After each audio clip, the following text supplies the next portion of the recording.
lots to complain about. No offense for the doctors in the room. Because believe me, my mom is a doctor, so, so no offense for the people, the doctors in the room, but you've been to the doctor's office, there can be things, not lots, okay, things to complain about, right? You made an appointment at 4, but you get to see the doctor at 5, right?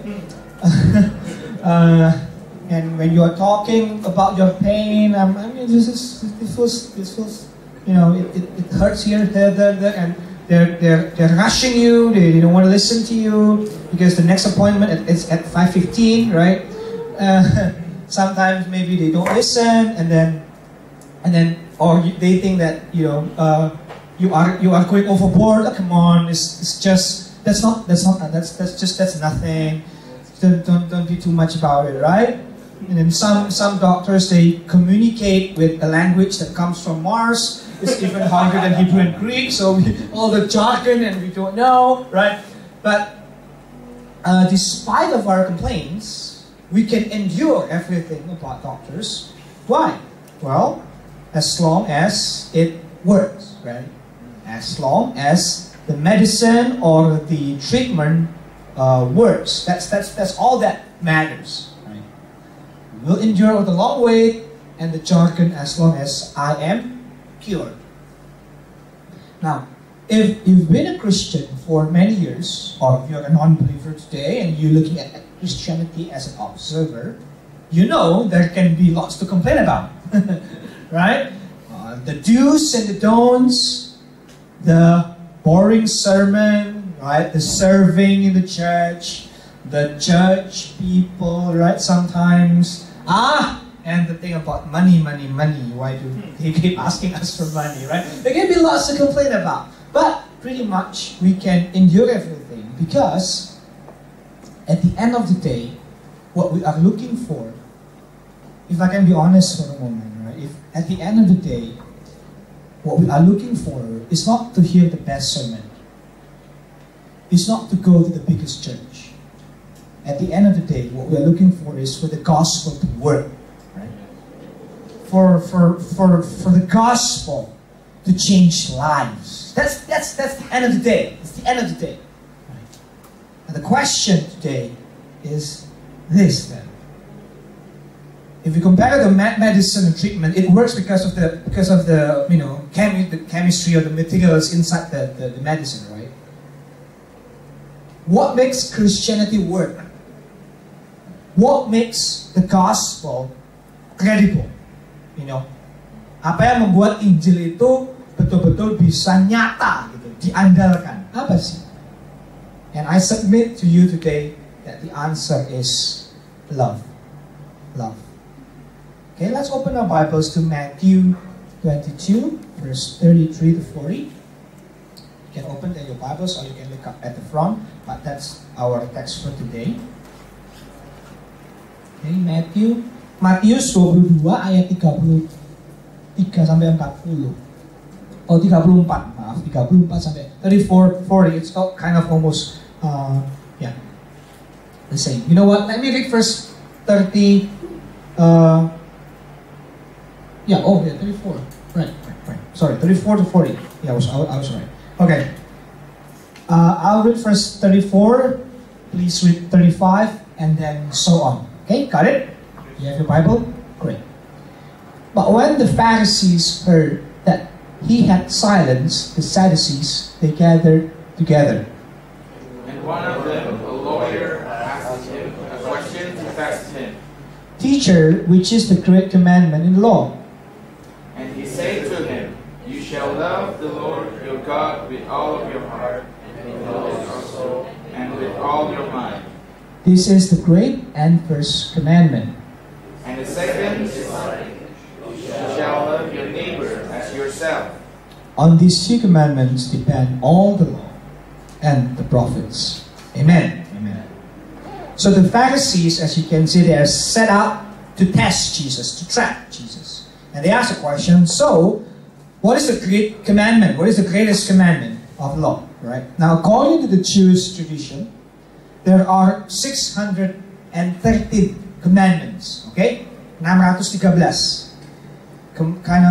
You have 248 divided by 248 things to do and 365 things not to do. So you just add the math, right?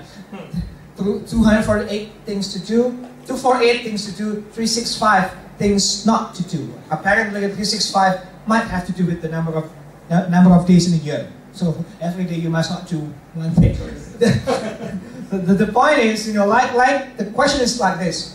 Just like school rules or a company policy, right? Some rules are more important than others, right? Don't be late versus don't bring food inside, right? So obviously don't be late is more important than don't bring food inside. In fact, I ask people to bring food inside. But now the rabbis, they also divided the commandments into some light and some weighty rules. Ada yang berat, ada yang nggak berat. Begitu. Some light and weighty rules. Now, so basically, they are asking Jesus, so Rabbi, tell us, how do you rank God's commandment? What kind of standard do you use for such a rank? Alright? So it's kind of an open-ended question that can lead to anywhere. But the point is clear. They want to ruin Jesus' reputation. But as you can see, they want to trap him. As you can see, Jesus answered brilliantly in verse 37, verse 38. Right? His focus, if you look at our text, is not about which is more important, which is less important. His focus is the essence. The essence. Not this is more important, this is not less important, but the heart of the matter. Right? And the essence, Jesus says, is love.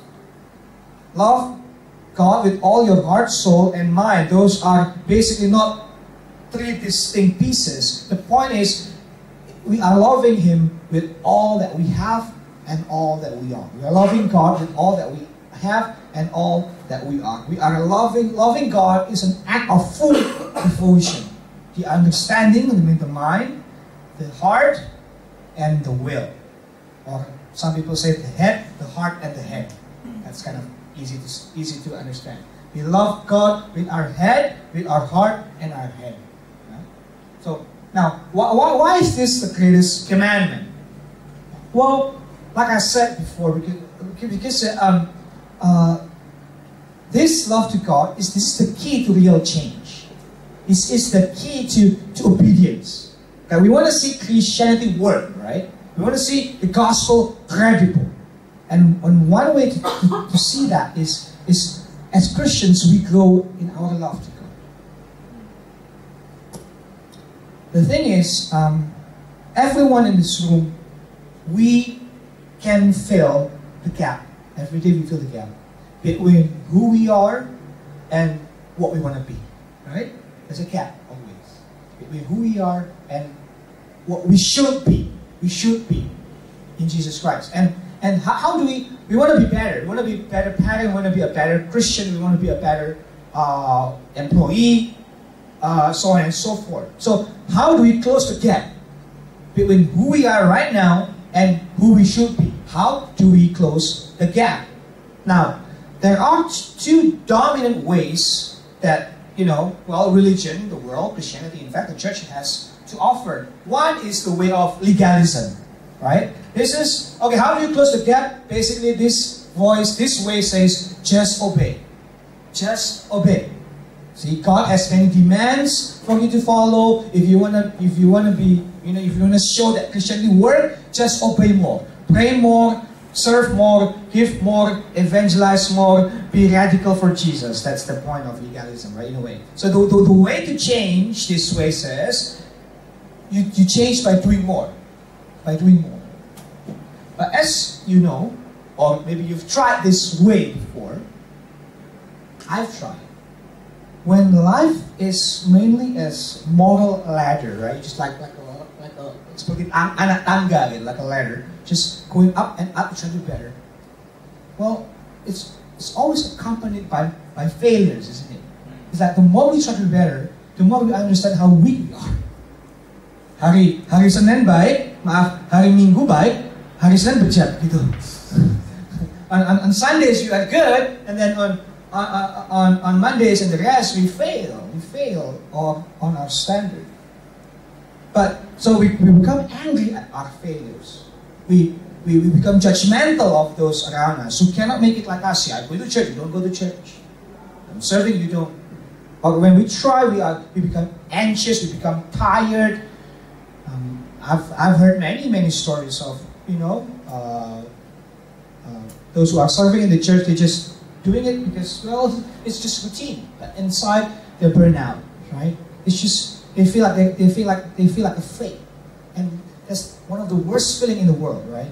When you are serving, when you are doing the Lord's word, but your heart is empty and dry. And the problem, and also if we do make it, if let's say, okay, I can do this, I can pray more, I can serve more, I'm good at this thing. Some of us are very good at this thing. We are very obedient, we are very gung-ho, right, type A personality.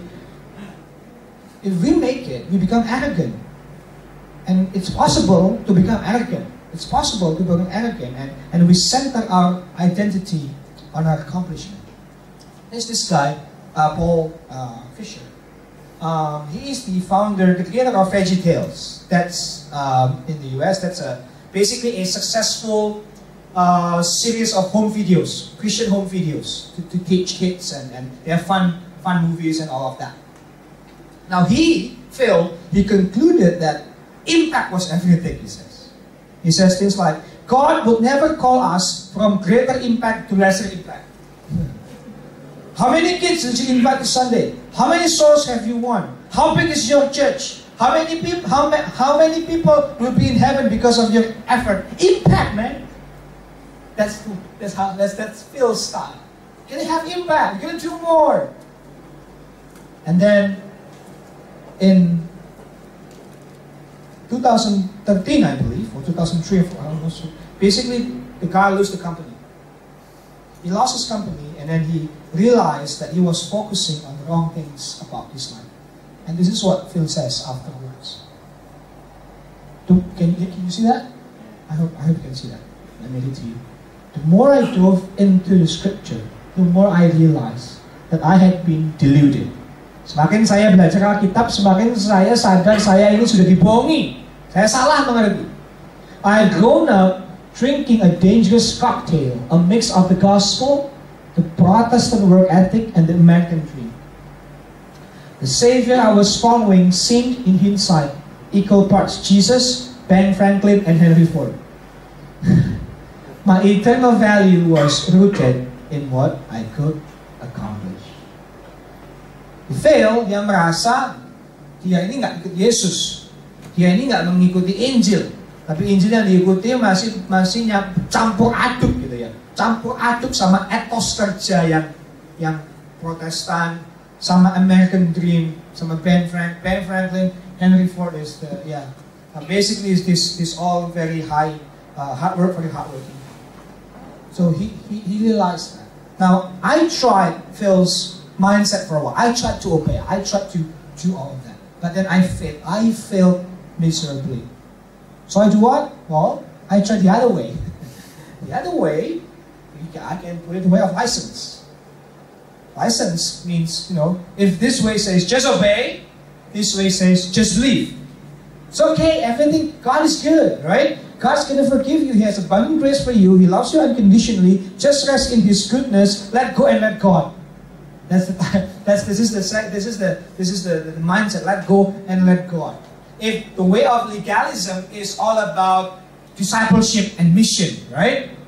The way of license is all about freedom, all about authenticity. You are free to do whatever you want. God is on your side. God God loves you. He has a wonderful plan for your life. That's great. I love me too. Let God join me in my quest to whatever. I love me too. I'll hire God to be on my personal butler in a way, right? But again, you see the problem with this, right? This is reducing the gospel to just personal forgiveness, right? And we are starting using grace to excuse ourselves. We start to use grace, forgiveness, love to excuse ourselves from doing the right things. One, Dallas Willard, philosopher, Christian philosopher, he once says that there's the danger of, one of the dangers in the church is there's the gospel of sin management. The gospel of sin management. So you're not killing sin, you're just managing your sin. Managing your sin. Yes, it is true that we are saved by faith, not good works. Right? We are saved by faith, not good works. But if there are no good works at all, there must be something wrong with your faith. Let me repeat that. Yes, we are saved by faith, not by good works. But if there are no good works at all, there must be something wrong with your faith. This is, by the way, not my insight. This is Martin Luther. So I just want to give the credit to him who belongs. But this is Luther. But he puts it in a more archaic language. The point is, so which is it? Which is it? Sometimes we are still kind of like, we are back and forth. Okay, let me try a bit of obedience. Oh, I fail. Let me try a bit of grace. Right? So which one? Do I obey more or do I believe more? And we can see how each way itself can be dangerous. Now, I believe there's a third way that marries both. Ada cara ketiga yang mengkawinkan, mengharmonisasikan dengan baik. The way of love.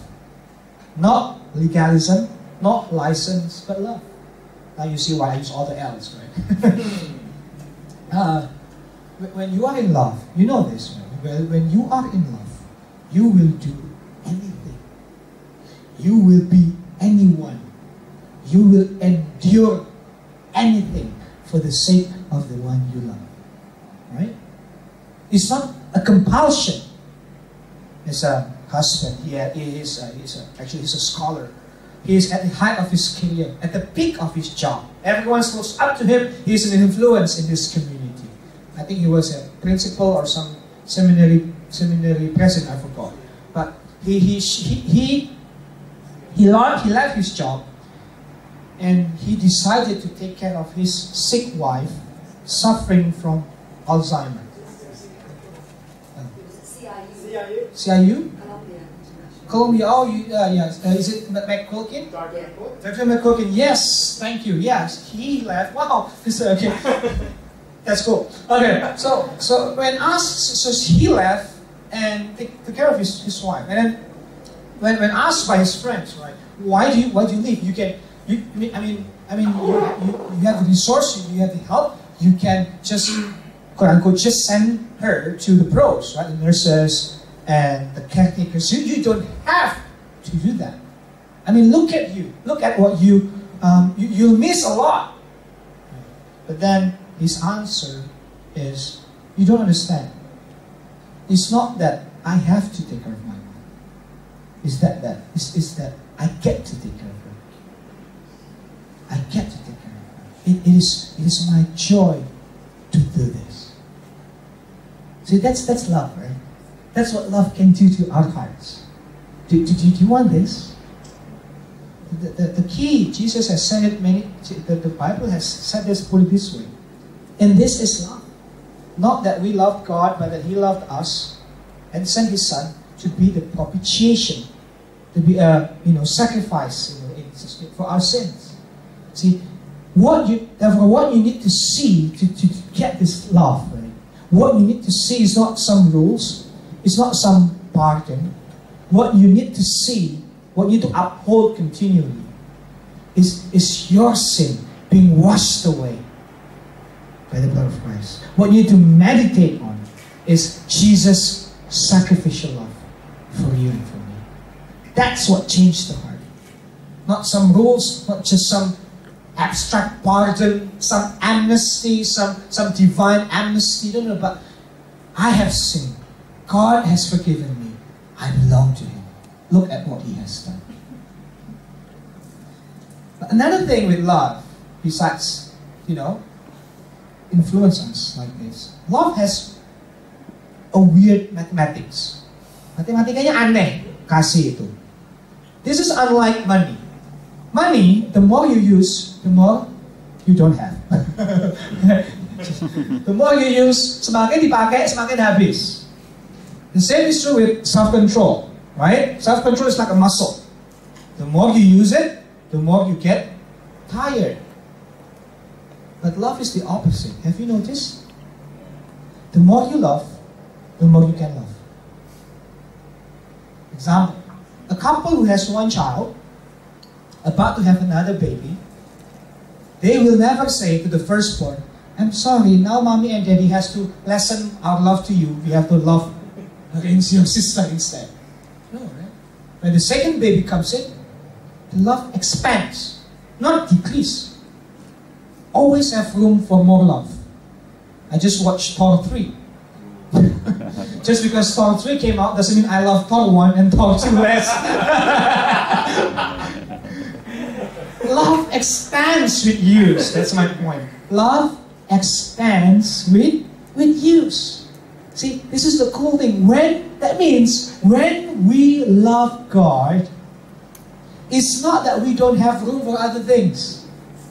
Sometimes they, oh, we have to love God, we have to give all of it, all of it, as if we don't have time for anything else. No. He expands our loves, you see. When we love God, it's not that we don't have room for other things, to love other things. That somehow loving other things, loving family, loving our job, loving our church is wrong or even sinful, no. Or worldly or sinful, no. God is not in competition with the world. I do believe that. God is not in competition with the world, but God purifies our lives so we can love other things in life properly, and this is the important part, in the right way, in the right dose, for the right purpose. Do you see my point? When we love God, doesn't mean that we don't have room for other things. He purifies our life. So now, we can love other things. Yes, we can love our family. We can love our church. We can love our job. We can love, quote-unquote, money. I mean, to be optimal. But in the right way, in the right dose, for the right purpose. That's why the second part is, love your neighbor. Did you see how it connects? Because it doesn't make sense. You love all of it, heart, mind, and soul. So what do you left with, right? No, it expands. That's why Jesus says, when you love God with everything that you have, now you have love for others too. So the second like it, right? Jesus adds something, love your neighbor as yourself. We've seen for instance in 1 John 4, the connection is explicit. 1 John 4 says, we love because He first loved us. If anyone says, I love God, yet hates his brother, he is a liar. For anyone who does not love his brother, whom he has seen, cannot love God, whom he has not seen. And He has given us this command, whoever loves God must also love his brother. Okay. When we love, it's funny, right? We usually like the things that the people closest to us loves. I'm close to my high school housemates. I hung out with them all the time when I was in high school in Singapore. I love them. This is my peers, and we hang out all the time. Now, they love to play soccer. I play basketball, obviously because of the purpose of being taller, right? They love soccer. I have zero interest in soccer. But because I hung out with them, because I love them, I started to get interest in soccer. So, okay. So they started to invite me, and we play. Right now, I switched career, and I consider myself more of a footballer, a soccer player than a basketball player.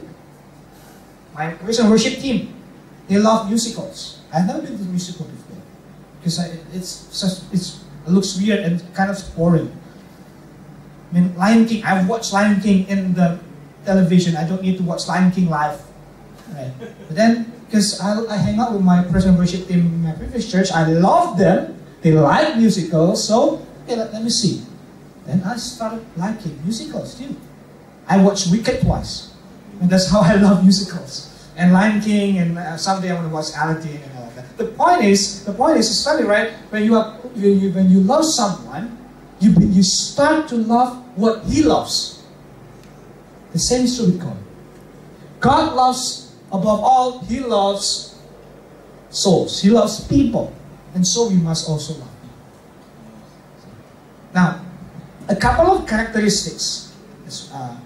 Couple of characteristics. Oh, I was okay. Yeah. So a couple of characteristics in helping us to understand this more. First of all, notice how it is a commandment, right? You shall love. Many people today, we think of love as this spontaneous electricity, right? A happy feeling, natural attraction. Even the phrase falling in love, right, can tell you something about uncontrollable things going on. But no, the biblical idea of love is different. Love can be commanded. Jesus says it so. You shall love. You shall love. Love can be a duty. One scholar says that when love is a duty, when love is grounded in God's command, it's secure. Love, which is dependent on human inclinations, comes and goes, right? Today I love you, today I do not love you. Depends on my mood. That kind of love cannot be trusted. One of my favorite TV show is Big Bang Theory. Anybody know that? Yeah. Okay. So there's a weird couple in that show, Amy and Sheldon. They are nerds, but they both of them are very socially awkward. But then they got together, boyfriend and girlfriend. Obviously, because they're awkward, extremely awkward, they had to do something about the relationship. So what do? They use what's called a relationship agreement. Okay? So you don't have to read that. Just say there's something called a relationship agreement. So Sheldon, the guy, he got a contract. Okay? This is relationship agreement. Sheldon Cooper, BS, MS, MA, PhD, SED. That's this genius guy. The relationship agreement. Let me just read a couple of things. For instance, specifies second Thursday of every month is date night. So every Thursday you have to go to date night. The agreement also requires Sheldon take Amy to dinner on the anniversary of their first date, whereupon he must ask about her day and engage in casual physical contact that a disinterested onlooker might mistake for intimacy. That's what it actually says. Under Section 5, hand-holding is only allowed under the following circumstances. Either party is in danger of falling off a cliff, precipice, or ledge. Either party is deserving a hearty handshake after winning a Nobel Prize. Moral support during flu shots. So that's the only time we can hold the hands, okay? The agreement also requires that either party will take care of the others while they're sick. So one day Amy had a cold, and Sheldon reluctantly had to take care of her, as stipulated by the relationship agreement. Amy, she enjoyed his care so much she pretended to be sick. And then there's one episode that basically says, Sheldon is behind on the date night, so he's trying to make up for the date night, so he has to go on date nights with Amy, and then one of her friends sarcastically says, "That's so hot." And Amy finds it, it's better than hot, it's binding. It's better than hot, it's binding. But I think there's something ridiculous, but kind of, it's true in a way, right? When you think about it. Do you want to live in a world where love is based on something flimsy as emotion? Something flimsy as mood and experience? Or do you want to live in a world where love is anchored in the eternally binding command of God? If it's in the latter, it's not only hot, it's binding. That's secure.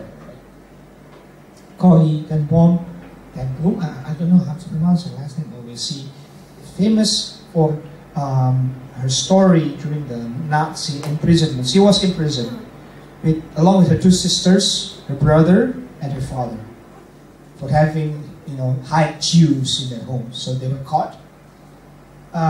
Corrie lost her father and one of her sisters. Now, she herself was released due to a clerical error. And then, after the wars ended, I think it's in 2 years, she had this conference, she spoke about forgiveness, and then she saw one of the guards. One of the guards in the Nazi prison camp, concentration camp. The guards, basically tortured her and the family. Now the guard, approached Fräulein, right? Corey, that he said, I thank you for the message. I've become Christian since then. I know God has forgiven me. Will you forgive me? So you can imagine, right? So Corey, she knew in her heart as a Christian, there was no question of not forgiving, because Jesus says so. She also knew that, like what we discussed last week, nursing bitterness, hatred, is unhealthy for the soul. So let me read to you how she reasoned. So she's standing right there, emotionally frozen, right? This guardian, frozen. And Corey thought to herself, forgiveness is not an emotion. It is an act of the will. And the will can function regardless of the temperature of the heart. I like that. The will can function regardless of the temperature of the heart. And then she silently prayed, Jesus, help me. I can lift my hand. I can do that much. You supply the feeling. And so, woodenly, mechanically, I stretch my hand to the one stretched out to me. Just at that time, something amazing happened. The current started in my shoulder, raced down my arms, sprang into our joint hands. And then this healing warmth seemed to flood my whole being, bringing tears to my eyes. Corey cried out, I forgive you, brother, with all my heart. And years later, she recalled, I have never known God's love so intensely as I did. I like her prayer. I can lift my hand. I can do that much. God, you supply the feeling. See, God's honors our decision to love. He honors our decision to obey by providing you and I the divine strength you need to do the job. And the second characteristic of second characteristic of neighborly love is you shall love your neighbor. Your neighbor. Now, for the Jews, neighbor is mainly for fellow Jews, not Gentiles, not the non-Jews. But Jesus expands that. Neighbor is not only the Jews, but everyone else. And you can see Paul is also ministering to Gentiles. Now, we are, no matter how selfless we are, we know, but by nature, we seems to love with we seems to select our objects of love. Kita cenderung pilih kasih. Okay? We seems to select our objects of love. Kita cenderung pilih kasih. I love my children, my wife, my community, my friends, my country, because they are mine. We select, right? We select. But Christian love, the challenging thing is, it cannot just stop right there, right? The neighbor is not some abstraction, humankind or mankind. The neighbor is always the first person I see. Soren Kierkegaard says, the neighbor is always the first person I see. See, worldly love, if I can contrast with biblical love. Worldly love thrives on distinctions. Kasih duniawi itu suka membeda-bedakan. Some want to love only the rich and the powerful, right? Others, in the name of justice, hate the rich and the powerful, and think we must only love the poor and the needy. Right? So both camps kind of like has their own reasoning, their own distinction. Right? Now, we do need to acknowledge there are distinctions. And our aim is not to, okay, let's just, let's just have everybody the same. No. That's impossible. It's unrealistic, I think. The point is, as Christians, we must look beyond such differences, beyond worldly differences. We must not allow our differences to stop us from loving others. We must not allow our differences to stop us from loving the neighbor. The rich must love the poor must love the rich, even though the form of that love might be different. Right? I mean, if the poor wants to love the rich, I don't think you give the rich money. They don't need money. Right? So, but we must not make distinctions. And finally, this one. You shall love your neighbor as yourself. As yourself. Not more, not less. Let me explain. We have this idiom in Indonesia. Ada uang, abang disayang. Tak ada uang, abang ditendang. Tahu? Roughly, try to translate that idiom. Goes like that. When there's money, the man is loved. I don't know how to translate. How do you translate abang? Man, friend. Huh? Sorry? Friend? Dude, right? Dude. Thank you. Dude, right? The dude, when there is money, the dude is loved. So, okay, how to translate abang? When there is no money, the dude is kicked out. So, the relationship dynamic that often happens in our lives, perhaps, is like this: me, money, and Jennifer. Random name, okay? It's not Jennifer. So, okay. Random name. Please don't look for any Jennifer, just random name. So, me, money, and Jennifer. There's no one named Jennifer, so I use Jennifer. So Jennifer has a direct relationship with money, not with me. Jennifer is tied to money, not tied to me. So the money becomes the what? The criteria, right? The lens, the standard of how Jennifer would behave towards me. If there's money, she will love me. If there is no money, she will discard me, right? Approach or reject me, serve or abandon me. And we don't like that kind of. It feels like that's not right? And then we think, oh, okay, maybe the highest human love is just, okay, let's put aside, no more money. And this is all the love songs, just me and Jennifer now. Oh, so no middle term, no middle criteria.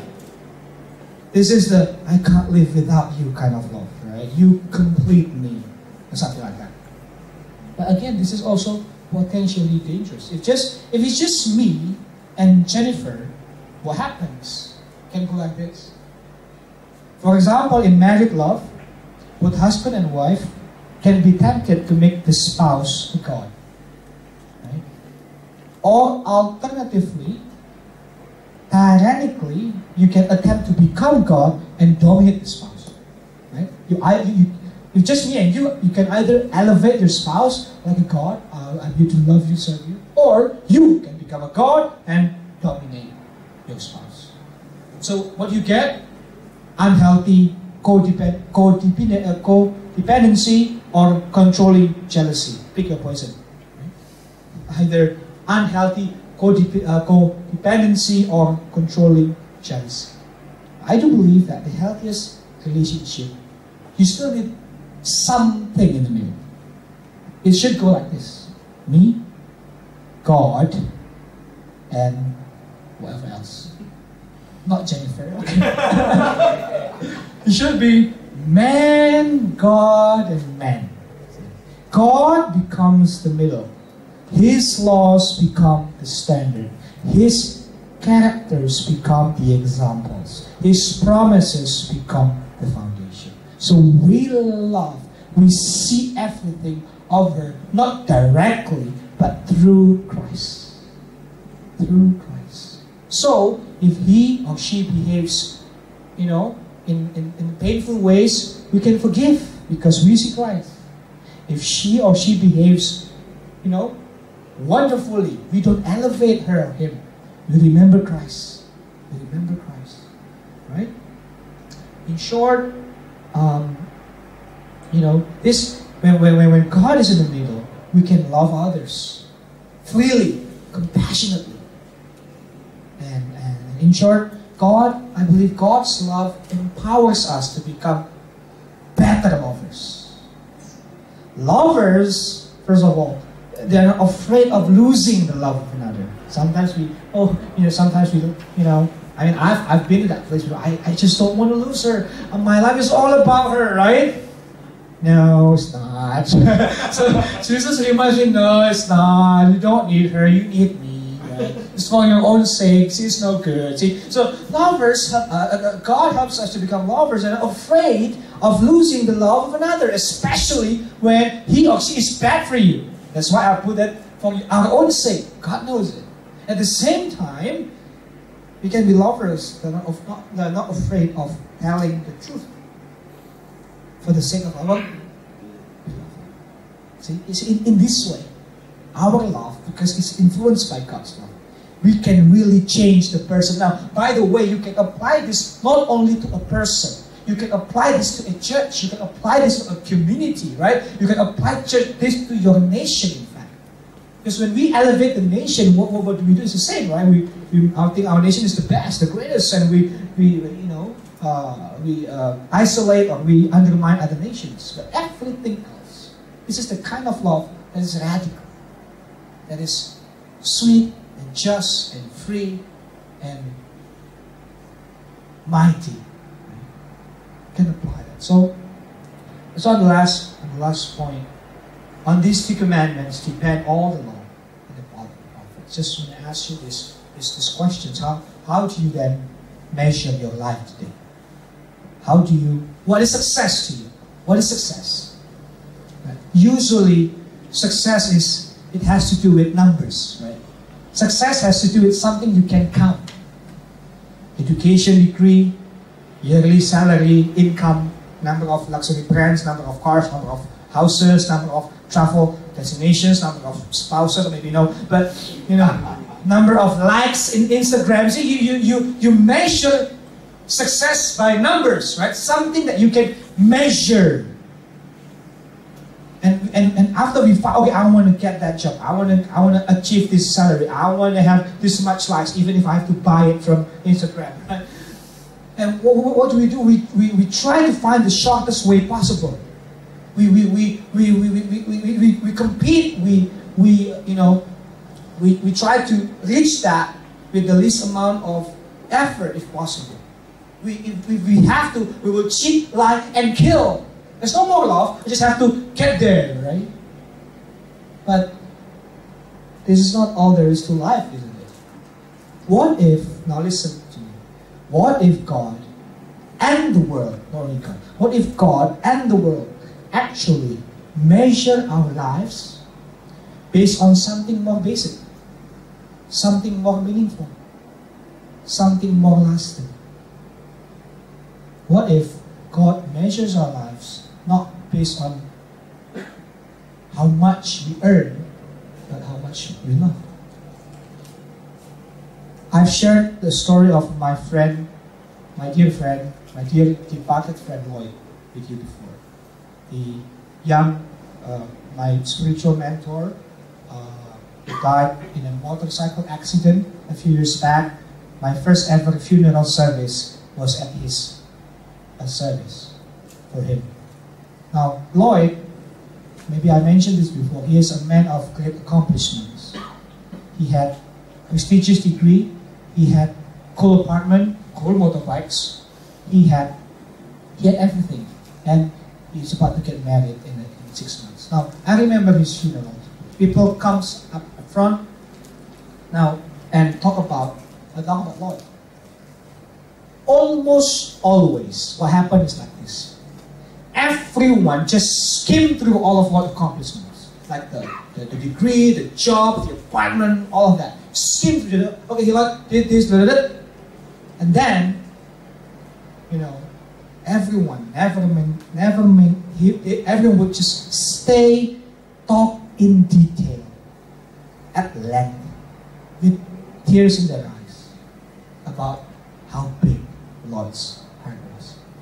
What kind of a person Lloyd was. Not about the stuff that he bought, not the amount of money that he earned, not, oh, Lloyd went there. No. Everyone talk about this man is a loving man, a gentleman. Everyone talk about that.